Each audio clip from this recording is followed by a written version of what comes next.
시청자 여러분 안녕하십니까. 아침경제 골든타임 박현진입니다. 안녕하십니까. 강수진입니다. 오늘의 골든타임 한뉴스5로 시작합니다.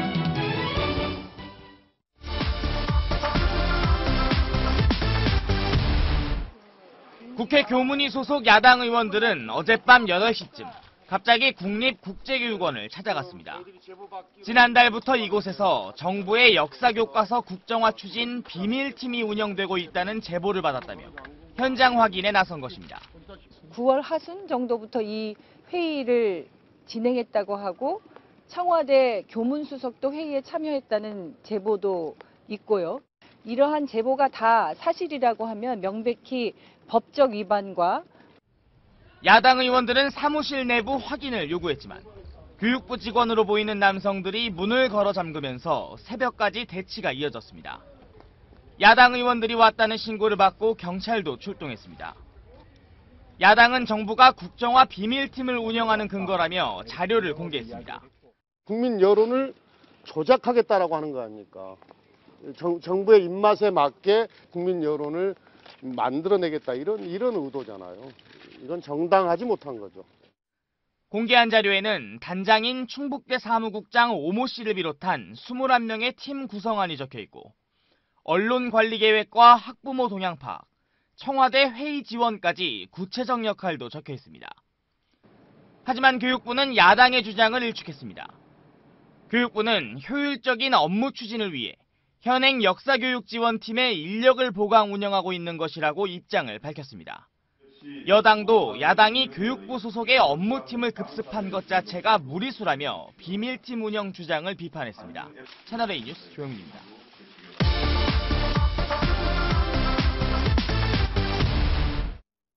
밤 늦은 시각, 길거리에서 마주보고 선 두 남성. 실랑이를 벌이던 남성 한 명이 윗옷을 벗는가 싶더니 갑자기 복부를 움켜쥐고 쓰러집니다. 마주보고 있던 A씨가 미리 가지고 있던 흉기를 휘두른 것입니다. 이들은 서로 다른 테이블에서 술을 마시다가 시비가 붙은 것으로 전해졌습니다.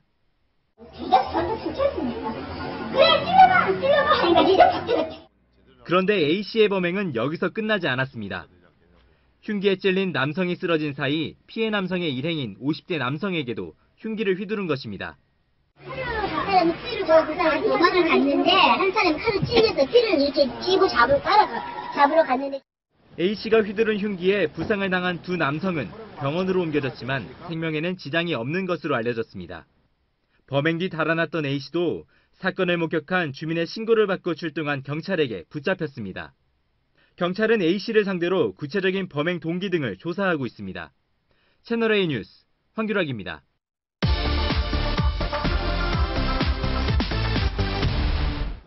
한 여성이 병원 진료실처럼 보이는 곳에 누워 미용 시술을 기다립니다. 사실 이곳은 무자격자가 의사 면허만 빌려 운영하는 불법 사무장병원. 4년 전 무등록 미용학원을 차린 44살 여성 권모 씨는 이듬해엔 매달 800만 원을 주고 의사 면허를 빌려 아예 병원까지 차렸습니다. 서울 한복판에 차려진 이 가짜 병원에서 외국인 관광객 등 4천여 명이 불법 미용 시술을 받았습니다. 부작용을 호소하는 손님이 적지 않았지만 권 씨는 아랑곳 않고 해외 지사까지 만들었습니다. 반영구 문신행 시술하게 되면은 보통 한 1년 정도 이렇게 가고 그러는데 시술한 지 2달도 안 돼갖고 다 번지고 엄청 엉망으로 됐다고. 병원인 줄 알고 시술을 받았던 피해자들은 황당하다는 반응입니다. 여기 돈 벌었구나 그냥 그렇게 생각을 하고 있었기 때문에 그 무소시술업자라는 얘기를 들었을 때 그래서 이렇게 짧았던 건가. 4년간 불법 시술 등으로 권 씨가 챙긴 돈은 41억여 원.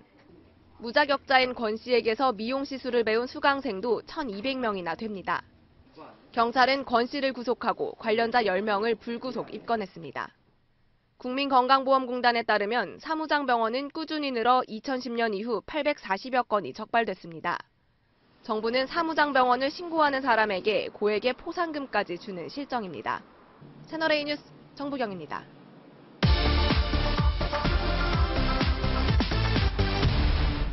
북한 체제를 적극 선전하는 북한판 걸그룹 모란봉악단입니다. 지난 10일 북한 노동당 창건 70주년 행사에서는 류인산 중국 상무위원 등 외교사절 앞에서 공연했습니다.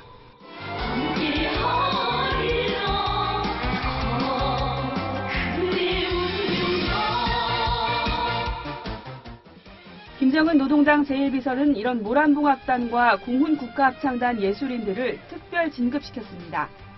또 인민예술가와 인민배우, 공훈예술가 같은 칭호와 함께 훈장도 줬습니다. 노동당 창건 70주년 행사를 성대하게 치르는데 이바지했다는 겁니다. 공훈국가합창단과 모란봉악단의 창작가 예술인들은 조선노동당 창건 78경축 합동공연을 최상 최고의 수준에서 진행함으로써 주체예술의 위력을 만천하에 과시하였으며 일부 단원에게는 북한에서도 상위권에 속하는 국기훈장 1급도 수여했습니다. 김정은은 앞으로도 당의 주체적 문예정책을 높이 받들고 천만 국민의 신념과 의지를 과시하는 명작들을 더 많이 창작 형상해내리라 굳게 믿는다고 덧붙였습니다. 김정은이 직접 이름을 붙인 모란봉악단은 2012년 창립 공연 때 한국 걸그룹을 연상시키는 파격적인 복장과 음악으로 눈길을 끌었습니다. 김정은의 부인 이설주가 직접 관장하고 있는 것으로 알려져 있습니다. 채널A 뉴스 전가영입니다.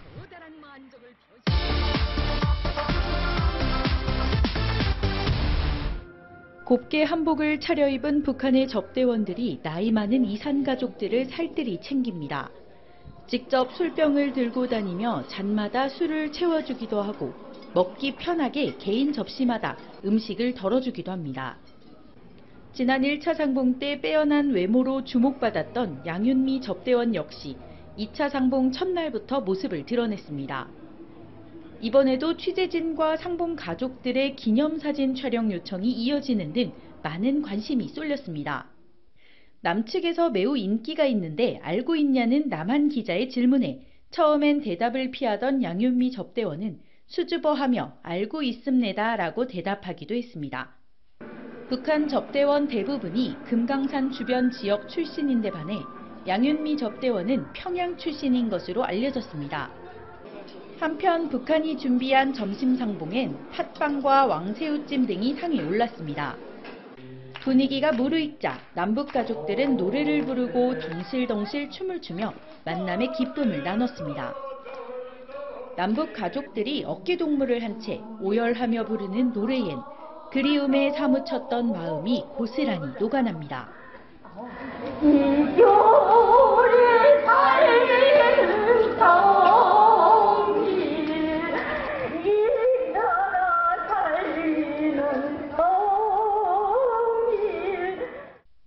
한편 1차 상봉 때 북한 취재단의 유일한 여기자로 관심을 모았던 김숙미 씨의 기사가 조선신보 홈페이지에 올라왔습니다. 이산 가족들의 아픔을 자세히 전한 김 기자는 그러나 2차 상봉에선 모습을 보이지 않고 있습니다. 채널A 뉴스 강은하입니다.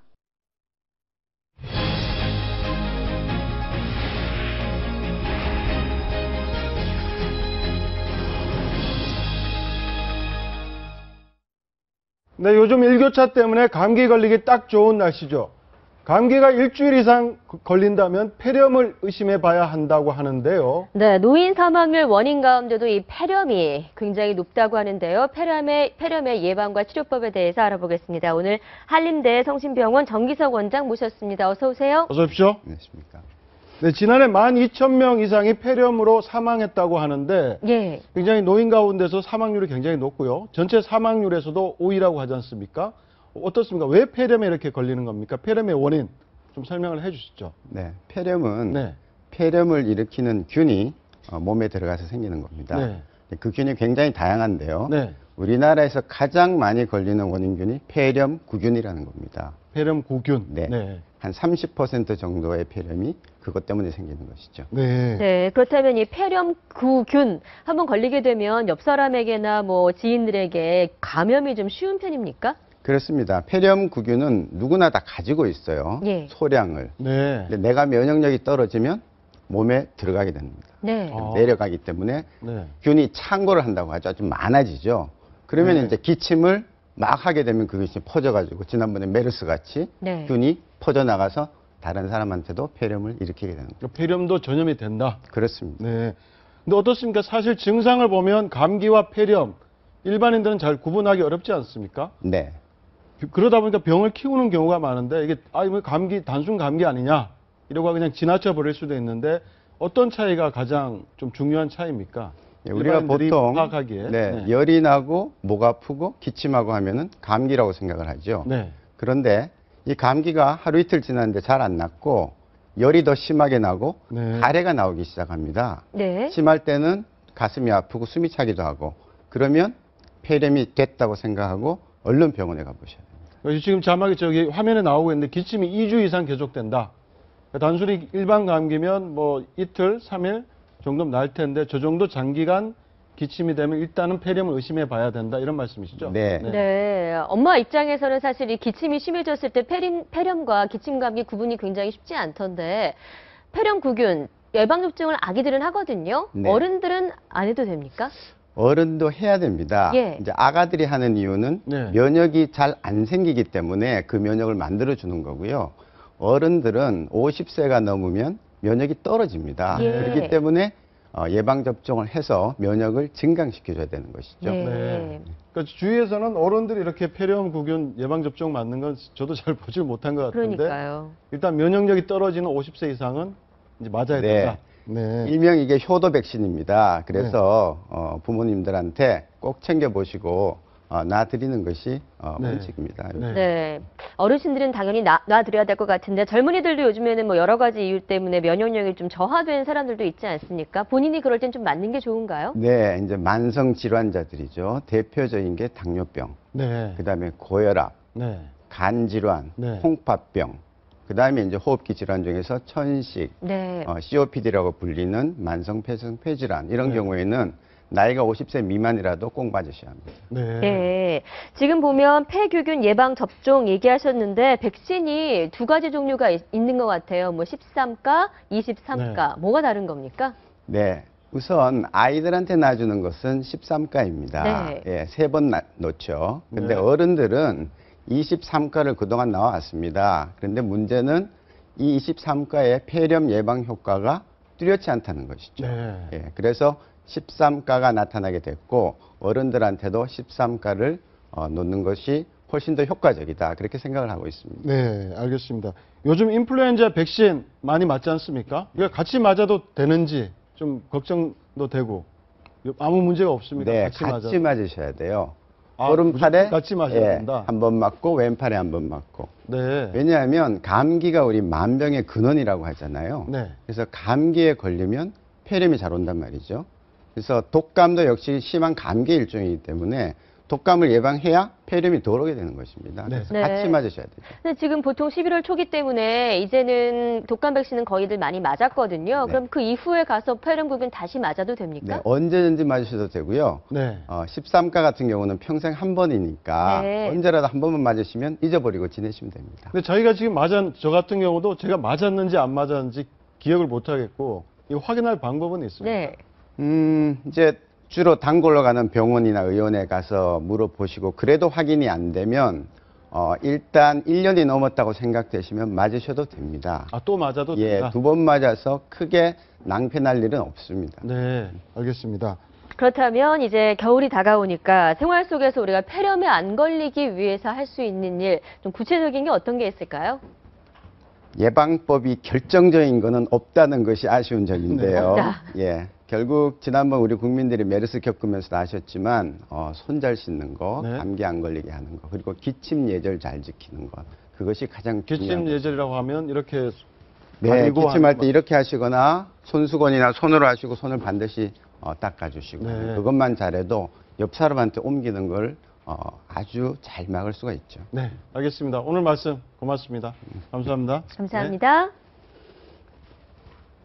네, 한번 거래를 뜨면 귀찮아서 혹은 복잡해서 잘 바꾸지 않게 되는 것이 바로 주거래은행인데요. 그동안의 서비스가 만족스럽지 않았다면 계좌 이동제로 주거래은행을 손쉽게 바꿀 수가 있습니다. 오늘 30일부터 시행이 되는 계좌 이동제, 숨어있는 경제 이것만 해서 오늘 설명해 드립니다.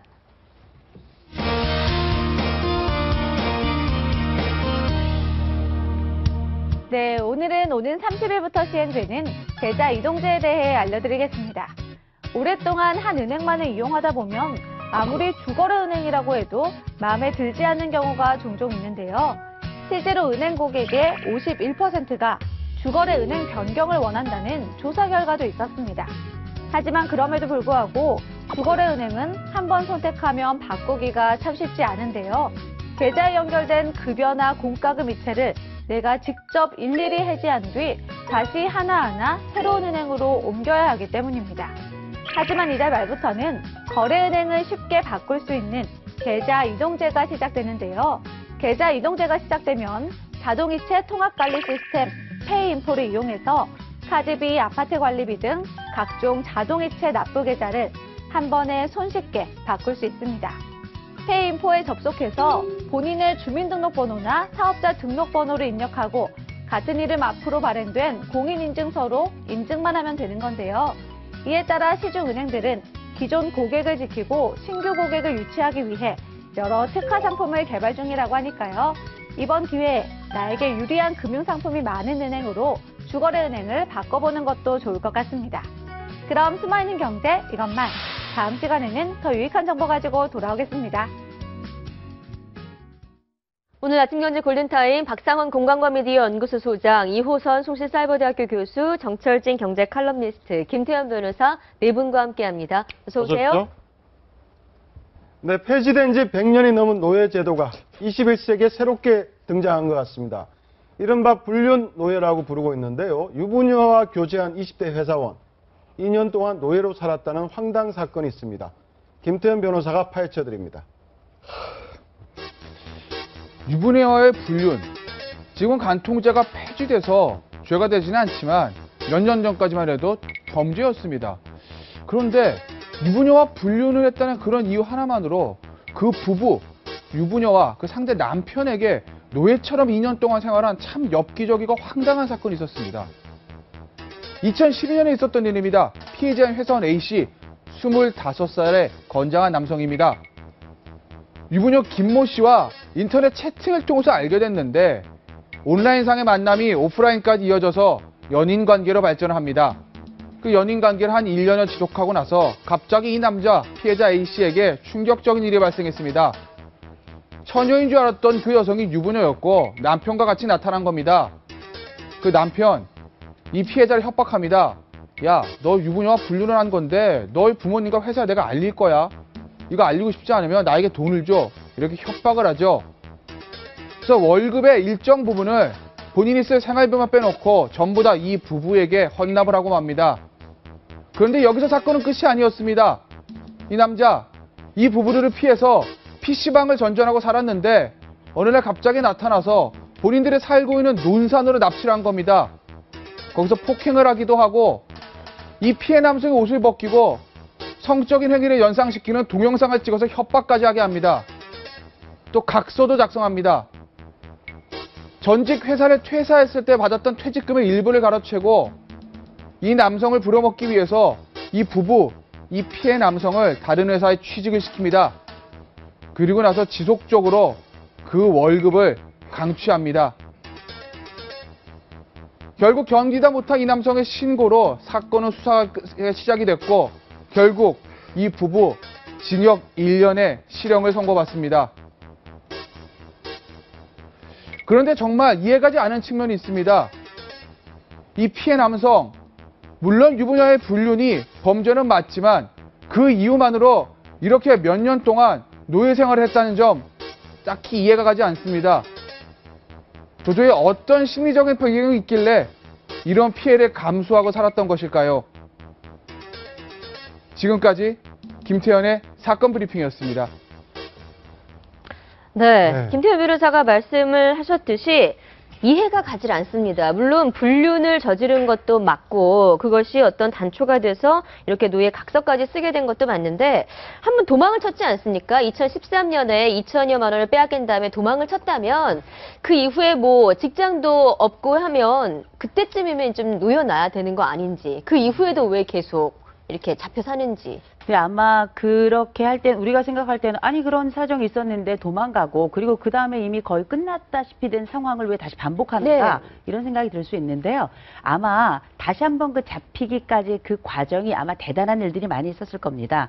지금 우리가 이 사건들을 보면 몇 가지 그 특징적인 걸 보이는 하나 각서 쓰고요. 그 다음에 보면 협박하고 폭행하고 돈 갈취하고 네. 그리고 어서 많이 들어본 장면 같은데 인문 교수 때 장면하고 네. 굉장히 유사하거든요. 예. 근데 우리가 반복 지속적으로 어떤 폭행이나 지속적인 협박에 계속 노출이 되게 되면 우리가 처음에는 아니다라고 부정을 하지만 일정 시간이 계속 반복적으로 그 상황이 발생하잖아요. 네. 그럼 그게 맞다고 생각할 뿐만 아니라 더군다나 한 번 또 잡혔잖아요. 네. 이렇게 한 번 잡히고 지속적인 폭행이 가해지면 나는 다시는 벗어날 수 없다라는 생각이 빠질 수밖에 없습니다. 네. 이런 상황이 반복되다 보면 우리가 볼 땐 납득이 될 수 없는, 그러나 사실 그런 상황이 벌어지면 누구나 가능한 일이 저렇게 벌어지는 거죠. 어떻습니까? 이게 애초에 계획된 범행이라고 봐야 될 것 같은데 그런 것 같아요. 의도적으로 접근 어떻게 보세요? 저는 그런 것 같아요. 그러니까 네. 제가 아주 판결문을 다 보질 못해서 이게 정확하게 배경을 알 수는 없으나 이게 이런 경우들이 있어요. 그러니까 남편 몰래 불륜을 하다가 들키잖아요. 그럼 큰일 나잖아요. 그 여자 입장에서는. 그러니까 네. 그거를 야 내가 이게 간통이 아니라 저 남자가 나를 성폭행한 거야. 이렇게 역으로 강간으로 이제 강간범 노는 케이스들은 꽤 있거든요. 그러다가 이제 밝혀지면 이제 무고로 이제 이렇게 하기는 하는데 이건 그게 아니라 이 남편과 와가지고 2년 동안 계속 이렇게 속된 말로 협박하고 공갈해서 돈을 가졌다는 거 생각을 하게 되면 애초부터 남편과 뭔가의 어떤 이런 공모 관계라고 할까요? 네. 약간의 계획이 있지 않았을까. 그렇지 네. 않고서는 남편이 그 부인이 불륜한 거를 그게 갑자기 밝혀졌을 때 야 그래? 그럼 여보 내가 용서해 줄 테니까 우리 잘 짜고서는 돈 좀 뜯어내자. 이런 남자가 어디 있겠습니까? 네. 네. 그러니까 이건 제가 봤을 때는 애초부터 약간 어떤 모종의 계획이 있지 않았을까 저는 그렇게 추정을 해요. 네, 그럼에도 불구하고 이 피해자 A씨는 합의를 했다, 처벌을 원치 않는다라고 말을 하고 있습니다. 이 부분도 좀 이상하지 않습니까? 트라우마가 커서 그럴까요? 그러니까 트라우마가 큰 것도 있고 저는 이 생각도 해봤어요. 그러니까 저도 이제 판결문을 다 본 건 아닌데 이 남자가 처음에는 뭐 속된 말로 불륜이라기보다 정말 이 여자를 사귀었다는 거 아니겠어요? 이 남자 입장에서 진짜 이 여자를 사랑했던 게 아닐까. 네. 아, 저는 그렇기 때문에 이 여자가 요구하는 걸 계속 들으면서 끌려다는 거고 마지막에 처벌을 원치 않습니다라는 그 합의서를 써줬다는 것도 저로서는 납득이 되지 않는 부분이거든요. 그렇죠. 이 남자 입장에서 돈도 잃었죠. 회사도 잃었죠. 속된 말로 이거 밝혀서 완전 바보 된 겁니다. 몇 년이 자기 인생의 송두리째 날아간 건데 그게 본인이 간통을 1년 했던 거에 비해서 너무나 피해가 더 크거든요. 그럼에도 불구하고 마지막에 이렇게 그 처벌을 원하지 않습니다라는 걸 써준 걸 보면 그래서 이 남자가 어떻게 보면 이 여자를 굉장히 순수하게 좀 사랑했던 게 아닐까라는 저는 어떻게 보세요? 우리 그건 사랑이라고 보지 않고요. 노예와의 사랑은 그건 사랑이라고 보기 어렵습니다. 왜냐하면 우리가 장기간 어떤 사람에게 지속적으로 폭행을 당하게 되면 어떤 상황이 생기는가? 이 사람은 나를 심리적으로 지배하게 돼요. 그럼 어떤 일이 생기는가? 이 사람이 결국은 나중에 형을 살고 나온다 하더라도 다시 나는 잡힐 수 있을 거라고요. 왜? 그 전에 잡힌 적이 있었기 때문에 그 심리적인 공포가 워낙에 거대해지게 되는 경우에는 우리가 알고 있는 상식적 판단이 거의 불가능하기 때문에 사랑일 수도 있었겠지만 제가 볼 땐 사랑보다는 두려움이 훨씬 더 컸던 것이 아닌가라는 생각이 들어요. 이런 경우는 또 우리가 흔히 PTSD라 그래서 외상후 스트레스성 장애로 판정도 받을 뿐더러 이런 경우는 이성뿐만 아니라 사람에 대한 공포도 굉장히 커질 텐데 적어도 제가 볼 때는 3년에서 5년 이상은 치료를 받아야 되지 않을까 그런 생각이 좀 피해자는 3년에서 5년 정도 심리 치료를 받아야 된다. 네네. 네, 재판부도 합의서에도 불구하고 네. 실형을 내렸습니다. 그만큼 범죄가 좀 악랄하다 이렇게 본 것 같아요. 근데 제 생각에는 형량이 너무 작아요. 1년이 작다? 1년이면 적은 것 촉박이에요. 네. 그러니까 사실은 이게 피해자가 괜찮다니까 그런 점 때문에 형량이 좀 줄어든 측면이 있거든요. 왜냐하면 피해자 입장에서 아유 괜찮습니다. 저는 괜찮으니까 이 사람들 봐주세요라고 하는데 법원에서 이거 뭐라고 그랬습니까? 그러니까 합의서만 없었어도 제가 봤을 때 굉장히 단순 실형 선고가 불가피하다는 건 너무나 당연한 부분인 거고 이 형량 자체 최소한은 이 남자가 고통을 받았던 시간 이상의 어떤 시간들은 본인들도 좀 고통을 받아야 되는 건데 저는 사실 1년이 너무 적은 것 같아요. 네, 알겠습니다. 다음 주제로 넘어가 보겠습니다. 하반신이 마비됐다며 휠체어를 타고 다니던 남자가 벌떡 일어나는 기적 같은 일이 벌어졌습니다. 어떤 사건입니까? 이게 지금 기적입니까? 사기입니까? 지금 논란이 많은데. 이게요. 네. 사기죠, 결과적으로. 네. 여기 이제 영상 보시면 아시겠지만 이 남자가 교통사고 당한 거 맞습니다. 목뼈 골절 수술을 받았어요. 근데 문제는 본인이 멀쩡함에도 불구하고 병원에서 야, 나 이거 하반신 마비돼서 나 도저히 나 이거 못 걸어. 이렇게 얘기를 한 겁니다. 그리고 병원을 계속 전전해요. 그러니까 의사 입장에서는 아닌 것 같은데 이 사람이 정말 못 걷겠다니까 하반신 마비의 진단서를 써준 거죠. 그리고 이 남자가 보험금을 청구를 합니다. 그래서 지금 보시면 장애진단비 8,500만 원을 받고요. 이건 이제 본인이 가입한 보험입니다. 예. 그리고 가해 차량 보험사에게는 합의금 4억 8천만 원을 요구를 합니다. 꽤 많은 금액을 이거는 요구했군요. 받지는 못했어요. 미수에 네. 그친 거죠. 그런데 보험사에서 좀 이상한 거예요. 아니 그렇게 다친 것 같지 않아요? 하반신 마비라고 그러고 1년 동안 병원을 옮겨다니면서 치료를 받으니 이상하다 그래가지고 보험사에서 경찰에 수사도 의뢰하고 본인들도 이제 추적을 한 거죠. 보험사 이제 사고조서만 있잖아요. 그래서 동영상을 찍은 건데 이 동영상 보면 기가 막힙니다. 이 병실에서 본인도 앉았다 일어났다 하는 것도 있고요. 병원 옮기려고 주차장 가가지고 휠체어를 자기가 접어서 자기 차에 자기가 실어요. 네. 자기가 운전하고 갑니다. 그 영상 예. 아무래도 뭐 직접 보시는 게 어떨까요? 네. 한번 봐보시죠. 그게 보험실까지 못 부르세요? 예. 앞을 이렇게 정면을 고개 들고는 못 부르시고요? 이전 안 돼요. 아프세요? 많이 좋아진 걸로 그때는 무서워서 바라만 보고 다니는데 지금 많이 좋아지고. 그동안 계단을 어떻게 올라오세요? 자꾸 올라가야 된다, 올라가야 된다 하니까 올라가는 거예요. 뭐 없이도 그때도 그런 거예요. 최고 올려놓고 들어보세요. 아이고 이쪽 손으로 이거 안 돼요? 한번 해보세요. 되는 거 아직 같은데. 아이고 그건 좀 못 드시네요. 이랬더니 남성 지금 보시는 것처럼 벌떡 일어났죠. 갑자기 벌떡 일어서더니 소끔소끔 걷기도 하고요. 또 잠시 뒤에 보면 직접 차에다가 휠체어를 그리고 물건을 싣고 있고요. 그러니까 다리가 하반신 마비라고 했는데 저 무거운 휠체어를 또 번쩍 듭니다. 번쩍 들어서 이제 트렁크에 싣기도 하는데요. 예. 휠체어가 아까의 한 10kg 상황과는 정도 되거든요. 예, 너무나 다른 모습에 그 연기력에 사실 뭐 의사도 또 보험사도 깜빡 속지 않았나라는 영화의 생각이 한 들어요. 장면을 떠올리게 하는데 네. 네. 근데 일단 좀 보니까 보험에서 최초에 받은 8천만 원짜리 있습니다. 네. 있지 않습니까? 근데 이거 진단보험금이어가지고 이거는 사고 날 때 좀 쉽게 지급이 됩니다. 네. 그러니까 아마 이번 사고는 굉장히 크게 났던 건 맞아요. 그러니까 첫 번째 8,500만 원은 쉽게 아마 장애진단비가 나갔었던 것 같고 두 번째부터가 문제인데 왜 의사가 이렇게 문진을 했을 때 하반신이 안 움직인다고 해서 그걸 순순히 받아들였을까? 그렇죠. 찾아보니까 네. 부분이 이미 이해가 안 이 됩니다. 환자 같은 경우에 아주 심각한 경추염을 앓고 있는 겁니다. 네. 그러니까 이미 척추나 이런 쪽의 신경이 굉장히 안 좋은 거예요. 그러니까 여기서부터 아마 의사도 이 정도까지의 흔들리는 경추염과 척추 골절이 있었다면은 하반신 마비의 개연성이 있다고 환자가 워낙 강하게 밀어붙이니까 이제 의사도 여기서 이제 진단서를 써준. 그러니까 애당초 이 사람이 이제 나중에 보면 등급 장애도 있거든요. 네. 그러니까 이 엑스라이나 MRI 상에서 척추에 대한 문제가 있으니까 의사도 긴가민가 했지만 마지막에 워낙 완강하게 버티니까 이 하반신 마비가 통하지 않았나.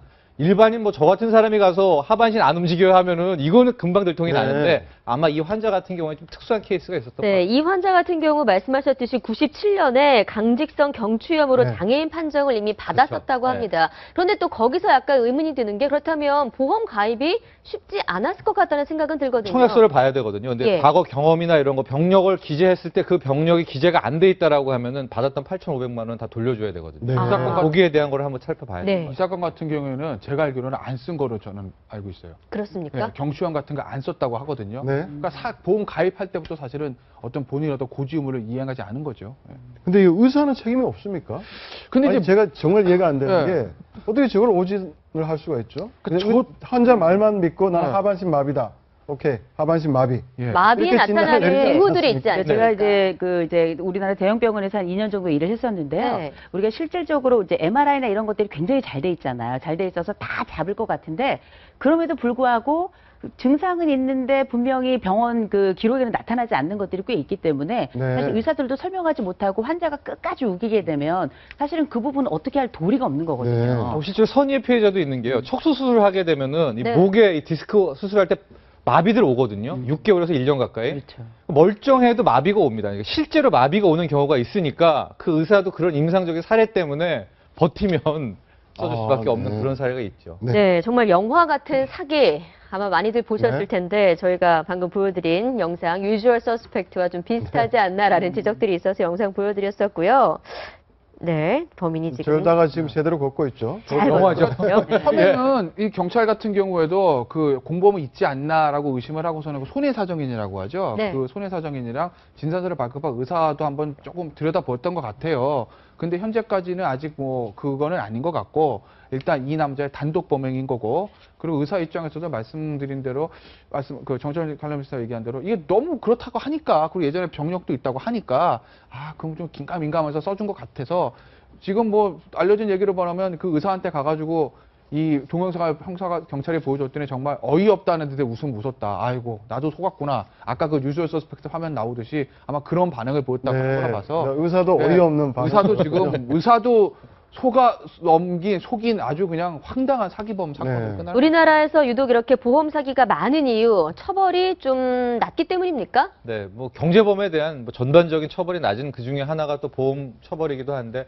거의 실형이 제가 보기에는 좀 드물었던 것 같아요. 네. 벌금이나 집유 나오는데 중국이 굉장히 좀 센 걸로 알고 있고요. 네. 미국도 마찬가지로 형벌에 따라 센데 많이 좀 고치려고 해도 어려운 것 같아요. 이게 우리 아니 그걸 못 고칠 이유는 없잖아요. 지금 다른 나라에서는 저렇게 좀 중형을 내리고 있는데 한국만 저렇게 손방망이 처벌하는 게 좀 납득이 안 되는 부분은 분명히 있습니다. 네. 이게 이제 피해자가 법원 입장이나 법원 검찰 봤을 때 피해자가 대량 어떤 보험회사고 일반 어떤 국민들이 피해가 직접적인 피해가 아니라고 그래서 그러는 것 같은데 이게 굉장히 잘못된 생각인 거죠. 이게 보험 사기가 많아가지고 그 보험회사의 수익성이 안 좋아지잖아요.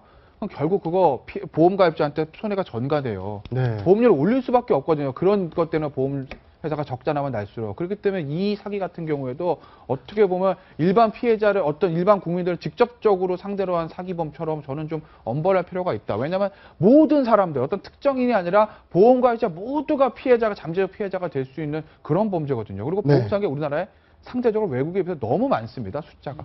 숫자가. 네, 본격적인 정치권 얘기로 넘어가기에 앞서서 이 정치권과 관련이 된 사건 사고 소식 하나 전하도록 하겠습니다. 새누리당 김무성 대표의 목소리를 사칭한 보이스피싱 사기범 지난 3월에 저희가 전해드렸던 기억이 나는데 이 범인이 경찰에 붙잡혔습니다. 무려 5명이 1,000만 원 피해를 봤다고 하는데 어떤 수법이었는지 지난 3월 김무성 대표의 발언으로 한번 들어보시죠. 소리 똑같다는 거예요. 좋은 일 하는데 참해라 이런 식으로 어려운 사람 돕는다 이런 내용을 갖고 내가 말하는 스타일과 목소리 똑같다는 거예요. 제가 시작할 때 난데 이런답니다. 내 목소리가 워낙 똑같아서 5명이나 쏘가 넘어갔는데요. 네, 이 교수님 그런데 어떤 일각에서 분석을 하기로는 이번에 목소리가 똑같은 게 중요한 게 아니라 김무성 대표라는 직책 자체 때문에 돈을 준 거다라는 얘기가 있더라고요. 그러니까 우리가 이런 그 보이스피싱뿐만 아니라 어떤 이런 사기가 이제 성립이 될 때에는 적어도 여기 이 사기를 통해 가지고 이익을 보거나 손해를 보는 사람들이 그 대상자가 되는 거거든요. 그런데 일단은 그 김무성 대표가 가지고 있는 가장 중요한 부분은 권위죠.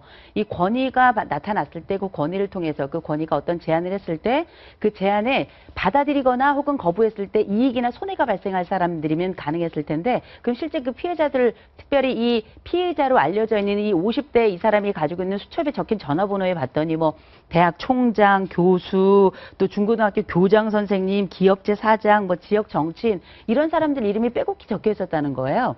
결국은 이런 사람들은 이 권위가 있는 김무성 대표의 목소리만으로도 사실은 자극을 받을 수 있기 때문에 적절한 자극이 있었던 거죠. 그리고 이제 이거 고민을 했겠죠. 이 목소리를 두고 이게 사실인가 아닌가. 그런데 사실이든 아니든 또 명목이 좋았어요. 좋은 일을 쓰자, 어려운 사람들을 돕자. 이런 또 명목이 있었기 때문에 뭐 어쨌든 사기를 하더라도 좋은 사람은 돕는 거고 그게 아니라면 나는 어쨌든 김 대표와 좋은 관계를 맺게 될 것이고 이 두 가지 항목이 사기를 성립하게 했겠죠. 근데 김무성 대표의 지인들의 연락처를 전부 인터넷에서 구했다는 게 더 충격적이었습니다. 그 지인 명단하고 그 연락처 인터넷 다 구할 수 있다고 그러면 저도 그 기사를 봤는데 이해가 안 가는 게 인터넷 뭐 특정 정치인과 친한 사람 명단이 나오네. 그건 좀 이해가 안 가고. 기사를 일일이 검색해 봤겠죠. 네, 근데 전화번호를 어떻게 구했는지도 좀 이해가 안 가는데 어쨌든 뭐 사기 치려면 그만한 노력이 있어야 되는 건데 저게 깜빡 속아 넘어가기가 쉬운 게 뭐 야 돈 좀 빌려달라 이렇게 하면 말이 안 되는 얘기죠. 김무성 대표가 뭐 이렇게.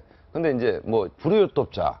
근데 한 뭐 이호승 교수님 200만 원만 좀 계좌로 넣어주세요 하면 긴가민가 하더라도 뭐 200만 원 넣을 수도 있겠다 생각이 들 때가 이게 되게 머리가 좋게 이제 설계 도면이 잘 나온 것 같은데. 근데 분명한 거는 김무성 대표가 뭐 누구한테 전화를 해서 불우유톱자고 돈 달라 할 리가 없죠. 알겠습니다. 본격적인 정치권 얘기 나눠보겠습니다. 보이스피싱범을 잡은 김 대표. 하지만 지금 불편한 가슴을 놓을 수는 없을 것 같습니다. 오늘 새정치민주연합 문재인 대표와 여수에서 만나지 않습니까? 4일 만에 조우인데 오늘도 아마 국정교과서 둘러싸고 좀 논란이 심하겠죠? 네, 당분간 뭐 그렇게 11월 2일 날 이제 고시가 있는 걸로 알고 있는데 어쨌든 뭐 이 겨울 전국은 겨울만큼 교과서 때문에 얼어붙는다 뭐 이래 보면 될 것 같습니다. 왜냐하면 이게 어쨌든 국정교과서 문제인데 야당은 야당 나름대로 또 뭐 새누리당은 새누리당 나름대로 이 정치적인 부가 있는 것이기 때문에 또 여기서 멈출 수는 없는 것이죠. 그렇기 네. 때문에 당분간은 뭐 꽁꽁거려 보는데 다행스러운 것은 지금 예산국회입니다. 예산국회인데 선진화법 유일한 강점이 이게 그 법정 시간까지 안 지켜주면 자동으로 부의되게 돼 있기 때문에 네. 야당이 예산을 볼모로 이 문제를 잡을 수는 없다. 그렇기 때문에 예산대로 굴러갈 거다. 그다음에 야당도 전면적 장애 투쟁을 하는데 부담을 갖고 있기 때문에 어찌됐든 당분간은 뭐 양 대표 중심으로 공방이 치열하겠지만 예산 문제는 뭐 그런 대로 굴러가지 않겠나 이런 불행 중 다행이다 이런 생각이 듭니다. 네, 고시가 이루어질 11월 2일이 이 국정교과서의 분수령이 되지 않을까 네. 싶은데 이런 가운데 어제 야당 의원들 교육부 산하 건물로 몰려가서 새벽까지 경찰과 실랑이를 벌였습니다. 무슨 일이 있었을까요? 새정치민주연합의 의원들의 입장 한번 들어보시죠. 하순 정도부터 이 회의를 진행했다고 하고 청와대 교문수석도 회의에 참여했다는 제보도 있고요. 이러한 제보가 다 사실이라고 하면 명백히 법적 위반과 국민 여론을 조작하겠다라고 하는 거 아닙니까? 정부의 입맛에 맞게 국민 여론을 만들어내겠다 이런 의도잖아요. 이건 정당하지 못한 거죠.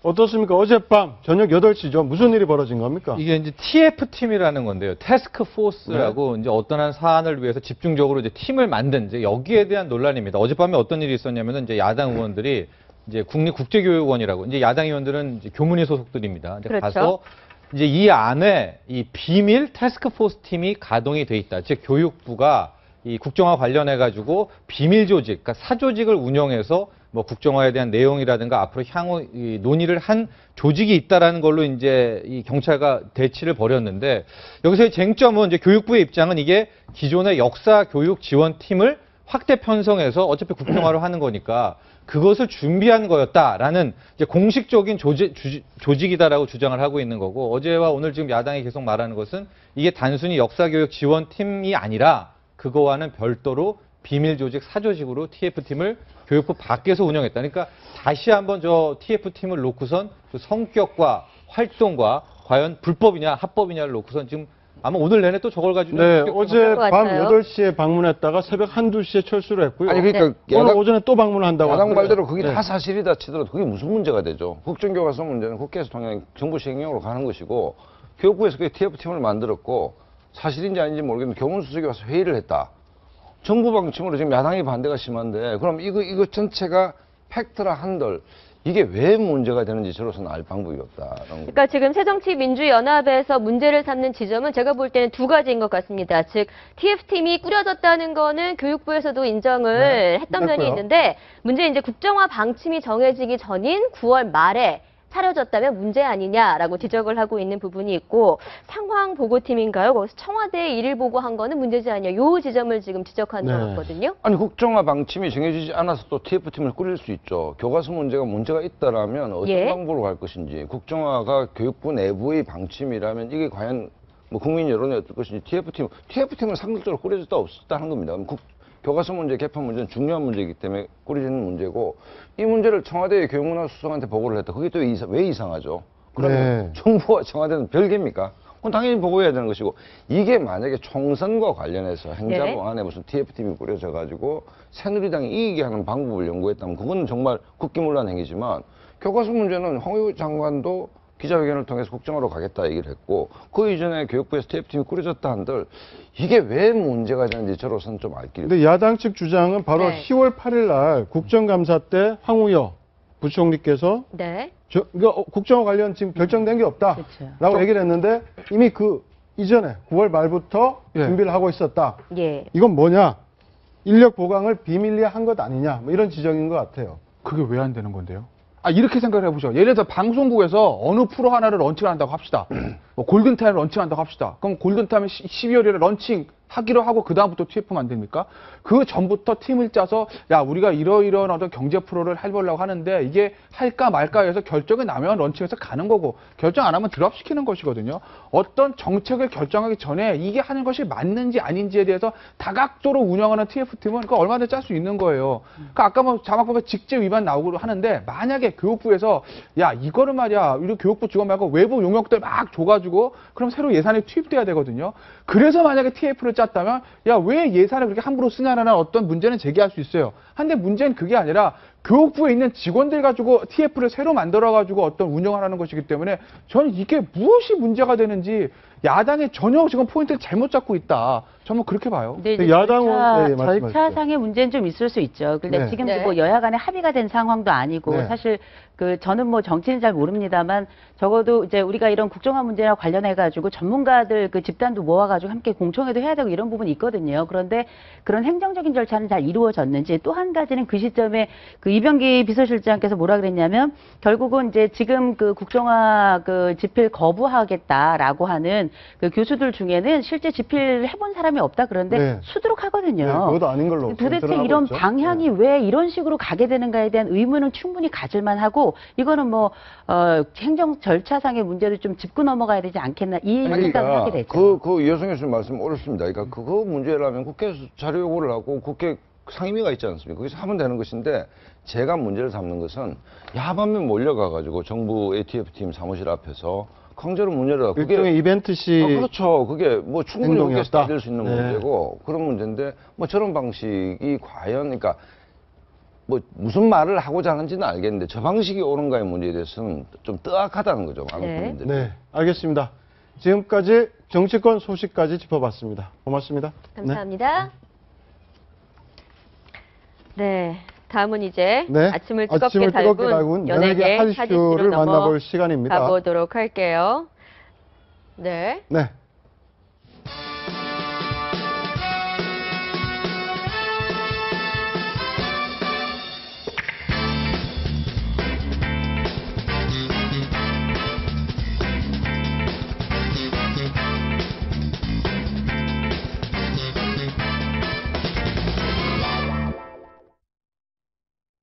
연예가 핫이슈 해보도록 하겠습니다. 정철진 평론가와 네. 함께 전수영 연예전문 리포터 모셨습니다. 어서 오세요. 안녕하세요. 네, 첫 번째 소식 들어가 볼까요? 네. 고 신해철 일주기 영원한 눈 감은 마왕. 이제 우리의 기억 속에 오래도록 남을 고 신해철 씨 소식입니다. 바로 어제 일주기 기념 추모 행사가 있었는데요. 어제는 이제 가족들과 또 지인들, 동료들 다 같이 모여서 이제 공식적으로 공개로 행사가 진행이 됐습니다. 이 사전 행사로 원래 좋아했었던 보라색 뭐 리본 달기 이런 행사도 진행이 됐었고요. 네. 계속돼서 함께 뭐 봉화식도 함께 진행이 됐다고 합니다. 네. 어제 바로 추모 행사에는 또 뭐 여러 가지 눈길 끄는 장면들이 있었죠.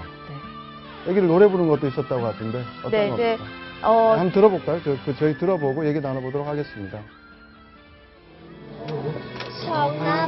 청아파호와의 이길 한 번만이라도 이룰 수 있다면 네, 민물장어의 꿈. 신해철 씨가 굉장히 내가 죽은 뒤에 이 노래가 많이 불리지 않을까 했던 노래인데 아이들이 또 그 노래를 부르니까 많은 분들이 그 모습 보면서 굉장히 울컥했던 것 같습니다. 네, 저기 이제 안치단이 안성에 이제 가짜 네. 야외로 이제 아마 저기서 쭉 하게 될 것 같은데 이제 아들과 딸들이 와서 했던 저 부분이 가장 감동적이었다. 뭐 팬들이 이렇게 전하고 있고요. 실은 이제 그 안치단의 모습도 이 총 설계는 딸이 했었고 네. 이제 그 아들도 마지막에 신해철 씨 사진이 있는 게 비춰줬으면 좋겠다. 영원히 이제 그런 뜻을 담아져 있었었고요. 아마도 이제 그 사모님이죠. 남은 그 아내 윤원희 씨가 굉장히 1년밖에 시간이 안 지났지만은 이제 많이 좀 꿋꿋하게 버텨내면서도 행사도 잘 했다고 해서 아마 아내 윤원희 씨에 대한 얘기도 많이 나왔던 것 같습니다. 네. 네, 신해철 씨가 세상을 떠난 이후에 많은 분들이 가장 걱정하셨던 것 바로 말씀하셨던 남겨진 가족들 아니겠습니까? 윤원희 씨가 아내 윤원희 씨가 직접 신병을 밝히기도 했는데 그 목소리 한번 들어보시죠. 벌써 1년이 됐는데 믿어지지가 않고요. 보다는 아이들이 더 힘들었을 텐데 감사하게도 아이들은 건강하게 잘 지내줬습니다. 네, 저도 가족들이랑 지내고 있는 중이고요. 어떻습니까? 아내 윤원희 씨 추모식에도 직접 근황을 밝혔다고 하죠. 네, 이제 취재진들에게 직접 근황을 밝혔는데 참 아까도 보셨다시피 좀 침착하게 이야기하는 게 굉장히 역시 대한민국의 엄마는 강하다 이런 걸 느낄 수가 있었는데요. 지금 이제 생계를 직접 책임지고 직장에 나가고 있고 뭐 아이들은 할아버지 할머니가 키워주고 계신다고 합니다. 게다가 이제 가끔씩 남편의 빈자리가 조금 아쉽고 쓸쓸하긴 하지만 이제 묘비에 써있듯이 남편이 지켜보고 있다고 생각을 하고 또 꿋꿋이 살아나가겠다 이런 용기를 잃지 않는 모습을 보여줍니다. 네, 저기 나오고 있는데요. 여전히 누울 때마다 빈자리가 크다. 매일 매 순간 보고 싶다. 이런 얘기를 했고 아마 기자가 언제 가장 보고 싶냐라고 물었던 것 같습니다. 네. 그러니까 정할 수가 없다. 매일 매 순간이다. 네. 이렇게 답을 참 애정을 많이 드러낸 것 같습니다. 네, 두 사람의 사랑 이야기는 많이 알려진 바가 있었는데 신해철 씨 가기 전에도 이 아내에 대한 애틋한 마음을 유언장 형태로 사실은 전한 적이 좀 있었죠. 네, 그렇습니다. 이제 아마 저게 유언장을 쓰려고 썼던 게 아니라요. 예. 하나의 이제 유언장 같은 뭐 그런 차원에서 남겼던 내용이고 참 마치 저게 이제 현실화가 되니까 다시 주목을 받게 되는 건데요. 그 내용들은 그렇습니다. 못다하게 될 것을 이 편지를 보내는데 이게 또한 내 유언장이기도 하다 해서 참 공교롭게도 유언장이 된 것 같은데요. 이제 맨 마지막에 다음 세상에 태어나도 남편이 아니더라도 심지어 강아지 그 무엇으로도 다시 태어나 이제 당신과 아내 윤원희 씨와 인연을 맺고 이어가고 싶다. 또 이런 내용도 공개되면서 다시 한번 신해철 씨 주목받고 있습니다. 네. 네. 알겠습니다. 두 번째 연예계 소식으로 넘어가 보죠. 네. 두 번째 소식은 조성모, 공영진 한숨 돌린 두 남자입니다. 첫 번째 먼저 이제 조성모 씨 소식을 좀 소개해드리고 싶은데요. 이제 공연 기획사 측하고 이제 갈등이 있었던 겁니다. 이제 원래 좀 출연료 때문에 갈등이 있었는데 횟수를 다하지 못하고 중간에 공연을 중단하게 된 거예요. 그래서 이제 기획사 측에서는 손해배상 이제 소송을 걸게 된 거고, 네. 1억 원의 이제 배상을 해라 이런 판결을 하게 된 건데 다행히도 이제 원만하게 합의를 잘해서 12월에 공연을 재개하게 됐다고 하기도 하고요. 오늘 새벽 이제 아들까지 등남했다는 소식을 전하면서 한숨도 오늘 새벽에 등남했습니다. 네. 네. 뭐 이제 한숨도 돌리고 이제 네. 한호의 소리도 들리고 있는 것 같습니다. 네, 건강한 아들을 낳아서 원래 딸보다 아들을 원했다라는 얘기 공공연하게 하게 되었는데 아들을 낳았다고 합니다. 자, 그런가 하면 배우 공영진 씨 자택경매 위기에서 벗어났다고요? 그렇습니다. 제가 나름 공영진 씨의 좀 팬이었었거든요. 네. 근데 이제 올 초에 계속 들려왔던 이제 사실들이 이제 자택에 이 차압, 이제 이 채권 경매에 들어갔고 왜 그런 겁니까? 그러니까 이제 그게 이제 밝혀지지. 왜냐하면 아직도 공영 씨 같은 경우에 정상적으로 라디오 프로도 진행하고 출연도 계속하고 있어서 왜 그렇게 집에다가 그것도 자택에 그렇게 많은 차압이 들어오고 경매까지 갔나에 대한 뭐 어쨌든 의문증이 있었는데 오늘 뭐 단독 보도에 따르면은 이 경매 문제를 해결을 했다라는 얘기가 나왔고 이제는 더 이상 이거 가지고 논란이 되고 싶지는 않다. 이제는 배우 다시 연기에 집중하고 싶다라고 얘기를 해서요.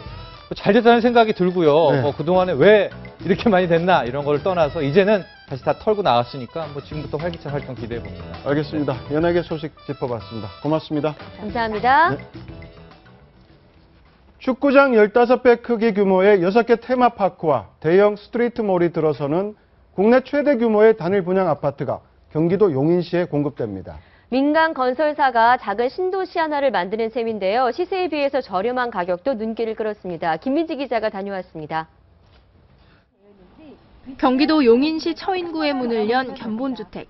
입장 전부터 방문객의 줄이 길게 늘어섰습니다. 2018년 6월 입주 예정인 대림 이편한 세상 용인 한숲시티는 지하 2층부터 지상 29층, 무려 67개 동에 6,800가구가 들어서는 대규모 민간도시 개발 사업. 한국기록원으로부터 국내 최대 규모의 단일 분양 아파트 공식 기록을 인증받기도 했습니다. 평균 분양 가격은 3.3제곱미터당 790만 원대, 주변 시세와 비교해 20%가량 저렴한 셈인데 10년 전 경기도 지역의 평균 분양가 수준입니다. 단지 내에 750m 길이의 스트리트몰이 조성되고 대형 도서관, 스포츠센터 등 6개의 테마파크 같은 각종 편의시설도 들어설 예정입니다. 이 단지 내에서 모든 것을 해결할 수 있는 장점이 있습니다. 예를 들면 유치원부터 고등학교까지 그리고 편의시설, 상점, 교육까지 모든 것을 이 안에서 해결하고 견본주택엔 첫날부터 사람들로 북적이고 150개의 상담석은 이미 만원입니다. 집을 좀 이제 사고 싶어서 보러 왔어요. 처음에는 너무 시골에 아파트만 덩그러니 좀 크게 생긴다는 느낌이었는데 모델하우스 보니까 와서 살고 싶어요. 청약은 오는 28일 1순위, 29일 2순위 접수가 진행되고 당첨자는 다음 달 4일 발표됩니다. 채널A 뉴스 김민지입니다. 네, 지금까지 아침 경제 골든타임이었습니다. 고맙습니다.